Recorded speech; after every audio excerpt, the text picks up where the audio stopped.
Nah, man. Put it right. Let me. Ah.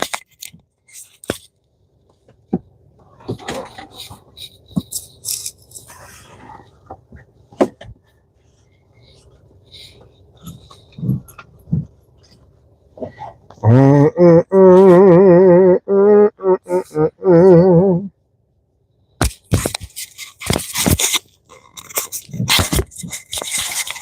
Damn it, man. That's good enough.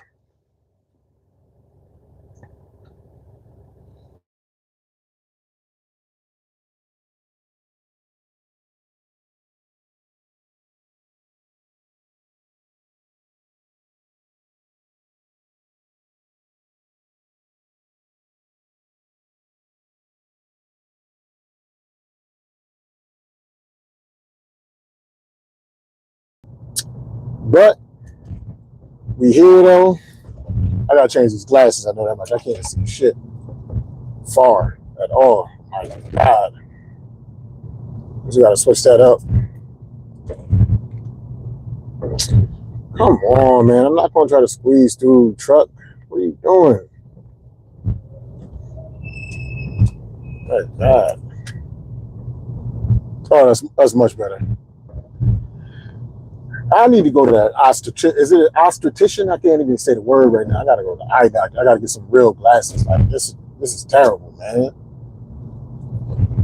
Like these are good for seeing far, but up close is a little blurry. These is good for seeing up close, but far is blurry. If I take them off, my far sight is fine.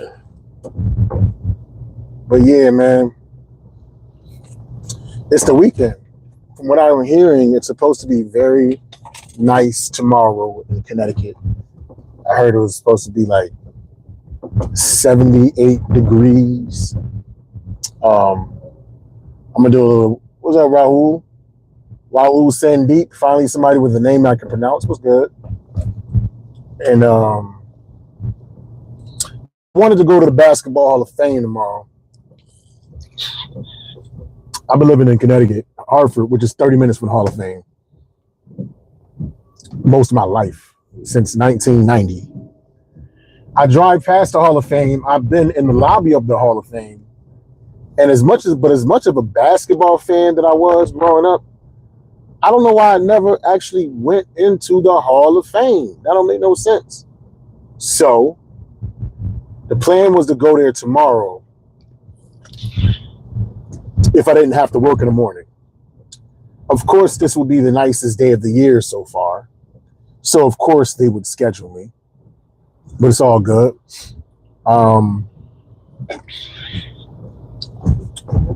Thanks, Raul. I'm doing good, man. Hopefully you be safe, too. Yeah, so I gotta work, but it's a quick shift. It's like from like 11 o'clock to 2 o'clock. And I figure if I manage my time right, get out at a decent time. Like I got enough time. Me and my girl, we got enough time to get up in the morning, do our little hike or not a hike, but do a little health walk around the park or whatever. And I can get back home, take a shower, and go to work. I got enough time to do all those things. Make a few dollars between 10 o'clock and 2 o'clock. I say I'll be situated by 3, and then we can do something that night. You know what I'm saying?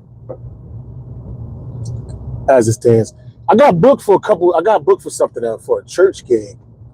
I just can't remember the exact date off the top of my head. But I don't have any specific comedy gigs lined up right now. Nothing in the near future.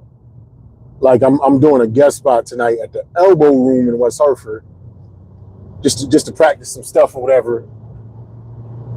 But as far as like paid bookings, I don't got nothing until May the 30th. May's kind of light. April for me was popping. May is kind of light. And that's how it goes with comedy. It just ebbs and flows, man.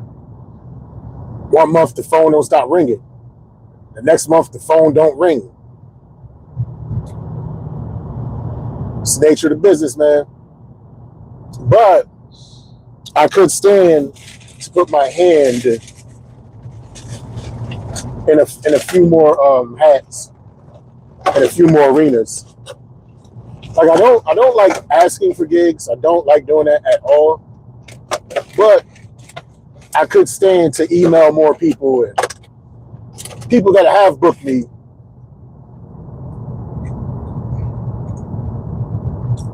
People that have booked me. Every now, if I haven't booked them in a while, they'll just be like, "Yo, Mo, it's been a minute, man. If you got anything going on, let me know. I'll let you know if I got something going on." So I guess that's like passively requesting. Maybe I could do that. Because it got to go up, man. Like, I want to get to the point where my artistry is what I'm doing full time. The job is cool. The job is definitely taking care of a lot of things. But at times it can get frustrating when you know you have the talent and the ability to excel in your art and your dream. You just haven't made the connections yet.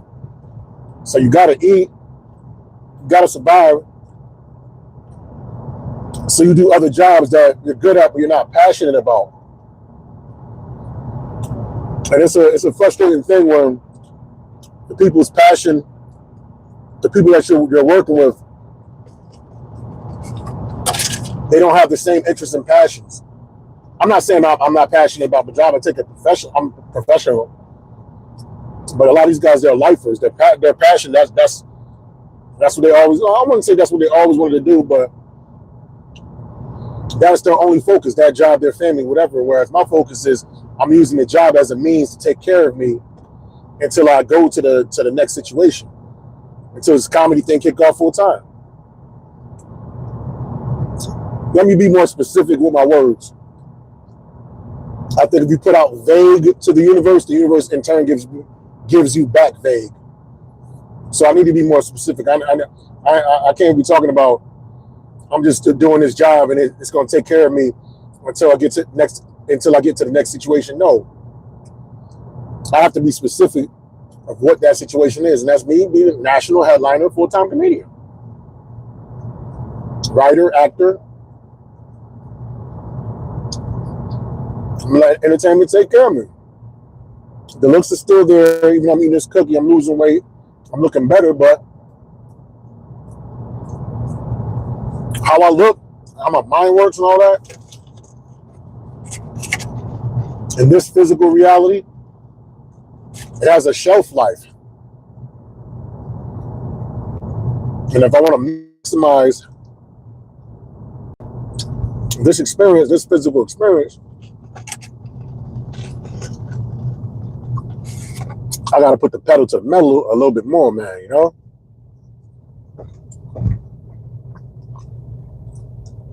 I got to be a little bit more proactive.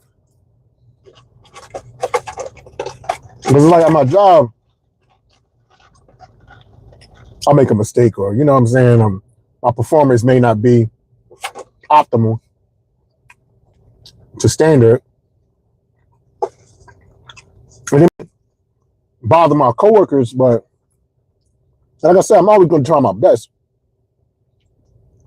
But I'm just not as bothered if I'm not the best there. You know what I'm saying? Like, it doesn't bother me as much because that's not my passion. And I don't like that feeling, man. You know? I got to become a better actor. I need to learn how to compartmentalize more. When I'm at the job, this is the greatest thing on earth. And it's a great job. I'm not going to hold you, you know? But I don't like doing my job more than I like doing stand-up comedy. Hey, what up, Constance? You know what, Constance? I'm going to make you a mod. So in case anybody say anything racist. Anybody say anything racist or get out of hand or troll, I'm going to make you a moderator.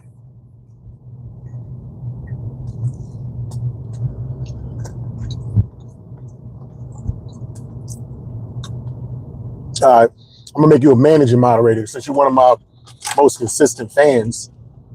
You know what I'm saying? I'm like, yeah. Constance, you like number 2 in command. Your job is, especially when it's really pop off, I can't keep up with the chat. Anybody be spamming or trolling or doing something goofy, just block them. Delete the comments and block them. We try to keep it positive up in here. But yeah, man, I had a decent work week. I'm trying to really focus on my accuracy and not making mistakes. But you know, every now and again things happen. I just gotta pay more attention, man. A few weeks ago, I had pretty much a bad week. Every day I was screwing up. So this week it wasn't like that, but Friday at our job we try to leave exactly at 4. I just wasn't able to do that. I got back like 4:20 or whatever. I didn't leave until like 4:30. That's why I'm late here. But like I said, it's not my passion, so it doesn't bother me as much. But I see it bothers others, so I got to work on that. At least I'm being conscious of it. I'm cognizant. Other people like, whatever. Fire me, let me collect. And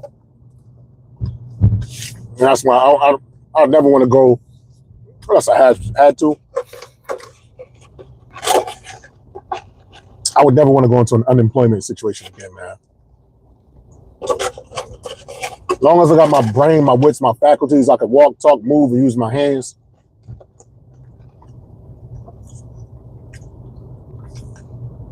To just sit there when you're able and just rely on the government to give you a check.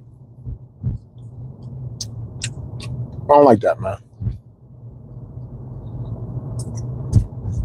It's always going to bite you on the ass in the end. Because it's for a finite amount of time. I think what they do is I think now you can only get unemployment for like 6 months. And I made good money last year, so whatever unemployment they gave me, I would probably be getting like the maximum. And I just do under the table jobs on the side. But that's not what I want, man. We're going to rock out this 40 hours a week. We're going to get out of debt. We're going to produce some good shows. We're going to continue to develop as a comedian.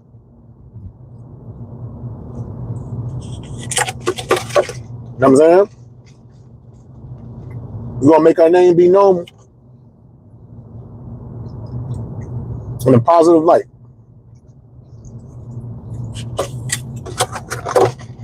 We're going to make the people laugh. We're going to inspire individuals. You know?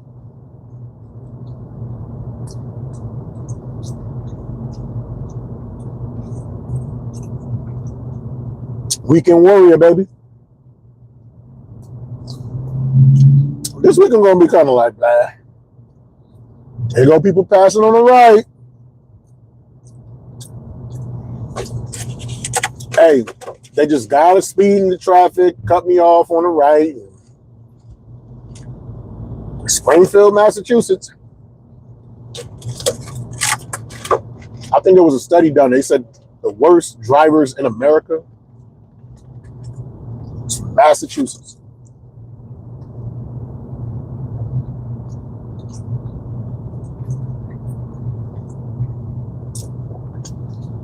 I believe him, yo.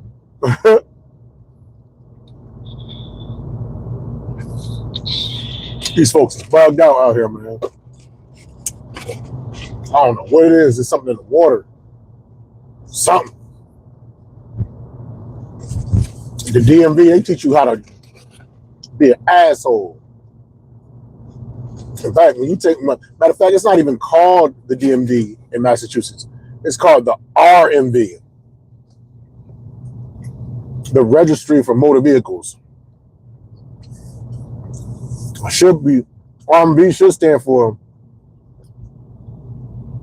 the Registry of Moving Vigilantes. Because these people out here, man, they something else, bro. I just come out here, make my money. I'm going to leave in one piece. One of the secrets to not causing an accident, just don't speed or like tailgate. Now, you can't control or help if somebody hits you. If you're going to get hit, you're going to get hit. But if you hit somebody with the front of your car, 99.999% that was your fault. You was either going too fast or you were driving too close. Slow it down. Slow it down, man. Same concept in life. Like, so you gotta just take your time a little bit, slow it down.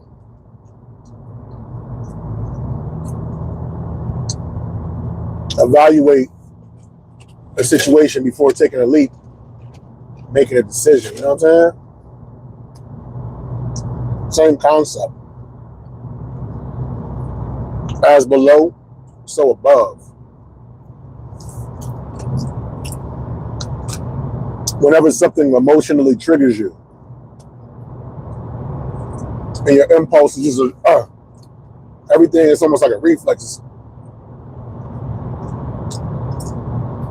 Unless it's like a life or death moment. Pause for a second. Deep breath in the nose. Slowly out of the mouth. Deep breath in the nose. Slowly out of the mouth. That gives a sense of calm.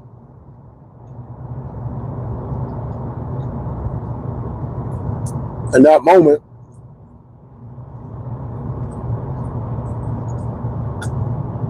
could be something that preserves you, protects you from pain, protects you from injury, self-harm, death, whatever, drama. Just by taking that deep breath and giving yourself the opportunity to think about whatever impulse it is that you want to listen to. I'm a mess. I got cookie crumbs. When I pull over, I got a hand back. I got to just back them all. This is ridiculous. I ought to be ashamed of myself, man. It's just cookie crumbs everywhere. Everywhere. I got to do something better with my lunch, man. It's like I'm not eating enough. I just be still feeling hungry, man. I mean, I ain't really eat. That's the first thing I've eaten since like 10, though. So that was a long fast. Long. Pause. No diddy.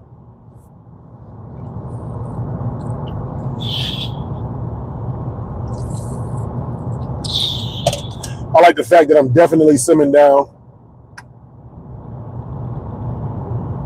Things definitely coming along. And gas prices almost $5. I mean, we've seen this story before, but I don't know if it's coming down, man. Who knows, man? The way this world is, yo. It's one of the things when prices go up on stuff, and people just get used to paying those prices. Those big corporations ain't gonna want to drop their price and make less money. Who knows what goes on, man? I think the bigger thing is just make sure you're making enough money and you're prepared to just deal with whatever situation you got to deal with while we're here.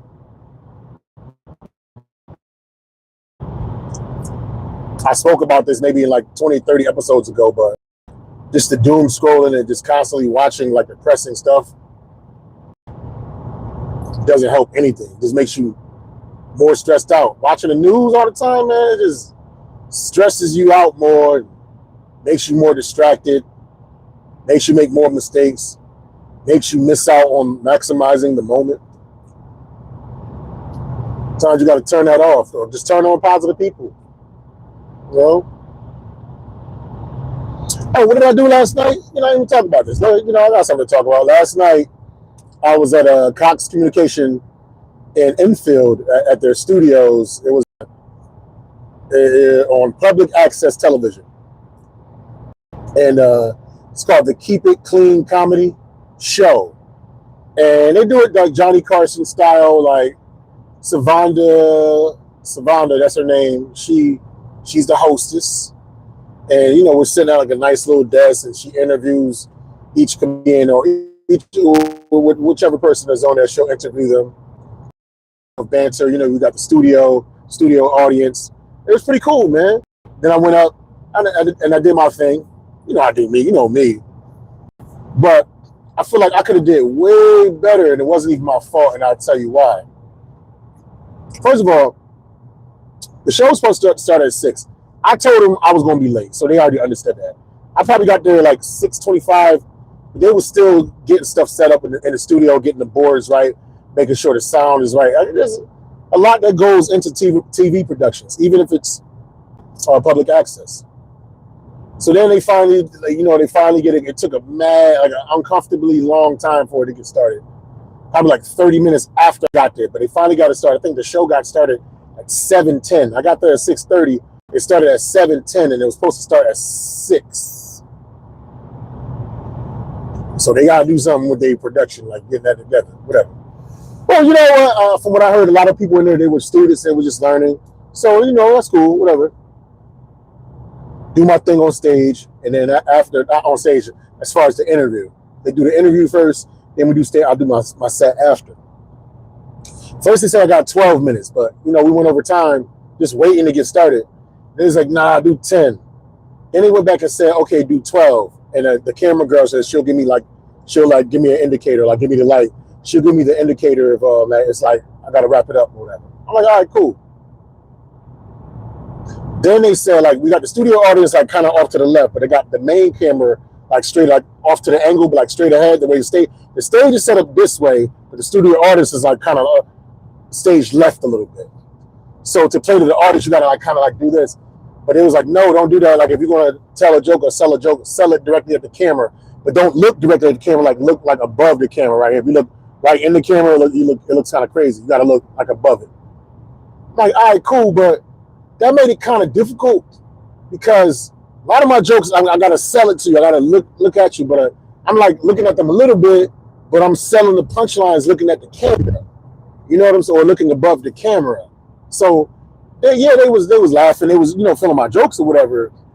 But I feel like I would have did that much better if I didn't feel like I had that shackle, that restraint. But it's TV. I'm listening to the producer. It's whatever. Now I'm getting busy in the set. They think they love me, laughing. And there's a clock off to the left so I can kind of see where I'm at, how much time I have left. They gave me the light at 9 minutes. I'm like, because there was a certain joke I wanted to close with, and I know pretty much the timing of all my jokes, like how long they are. So once they told me I had 12 minutes, I already knew in my head pretty much what I wanted to do. 9 minutes, and I'm in the middle of a long form joke. So once they gave me the light at 9 minutes, I'm like, I guess I gotta wrap it up on this particular joke. So I wrapped it up on which joke was it? It was a joke about my mother drinking box wine while watching YouTube sermons, and I'm like, God is my only judge. Like she filled up the glass. She's like, only God could judge me. God, which is an okay joke to end on. But that's not my strongest joke to end on. That all those jokes are basically a lead up to like my dirty pastor joke. I really wanted to do that on Public Guy. I really, really wanted to do it, for a clean show. I just thought it would have been a great introduction to whoever is watching that channel. I know it's public access, but a lot of people watch public access, and I thought it would have been like a fantastic introduction to me to individuals that never saw me. Even though I think everything else was a great intro to where I am. But I really wanted to close with that. They gave me the light. I couldn't do it. You know what I'm saying? So I get off stage, and then the producer was like, oh no, you could have. Why'd you could have kept going? You know, I said the camera girl she gave me the light. You know what I'm saying? And I guess he didn't communicate to her that, oh, he's doing 12 minutes, not 10. And then also he was like, you could have been looking at the audience and stuff like that. I was like, but you first told me that you only mainly wanted me to look over the camera and not at the audience. So that was frustrating because it's like, yo, basically you told me two things that kind of limited me where I could have I feel like I did good, but I feel like I could have did great. But you know, it's all good. You know, a lot of them were learning. A lot of them were just basically just having a training introduction to just studio work, television and studio. So it's whatever. Overall, it was a great time. The other comedian was Jasmine Mills. She did a great job. You know, she had a fantastic interview. Did a great job. She's only 2 years in, but she's making a lot of raves out here in Connecticut doing her thing, man. You know what I'm saying? Getting booked to close out shows only 2 years in, man. Fantastic. And she has a lot of talent. She did her thing. Had a great interview, but this is the crazy thing, man. Right when she finished her interview and when she finished her set, one of the engineers, they came out of the studio area, and it was just like the engineer room. We forgot to push record. They did not push record for Jasmine's set or her interview, so they had to do the whole thing over, man. It reminds me of the song by Smashing Pumpkins, 1979. What happened when they shot that video? Once they finished shooting it, like all the reels, like the tape and stuff, they left it on top of the car and they drove off, and the stuff fell off the top, and like all the footage was destroyed. And like a lot of people that were in the video, like they were from different parts of the United States, so they had to call everybody back and reshoot the video at another time, man. You know what I'm saying? So it felt like that moment. Like my set was recorded. Thank goodness. Because I worked a long day out. You know, I get up at 4 a.m. every day, and literally right when I was off of work, I ran to my lady's house, took a shower, and ran back over here. And for some reason, my GPS, I don't know how I did this, but I clicked avoid highways, and I didn't even realize it, but it took like 40 minutes to get to some place that took 20 minutes to get to. I didn't even realize it, man. So your boy was tight. And then when I get to the studio, it just took mad long for it to finally get started, man. I'm just glad my set got recorded. And it's crazy because when I don't know what they be doing as far as the engineers, but it takes a long time to get it ready to be filmed or to go live or whatever. So there's a lot of quiet dead time of people just not saying anything. And it's like, now I understand, like when there's like a live studio audience, why there's a warm-up comedian, because that comedian is put in that place to keep the crowd hype, keep them happy, keep them laughing and stuff like that. So when it comes to the actual show, they're in a jovial, good mood. So when I was there, you know, when they were doing my interview, just leading up to it, you know, we sitting on stage just quiet and awkward, nobody really saying much. So eventually, it was so quiet, I started doing my impersonation of creepy wind. So I started going.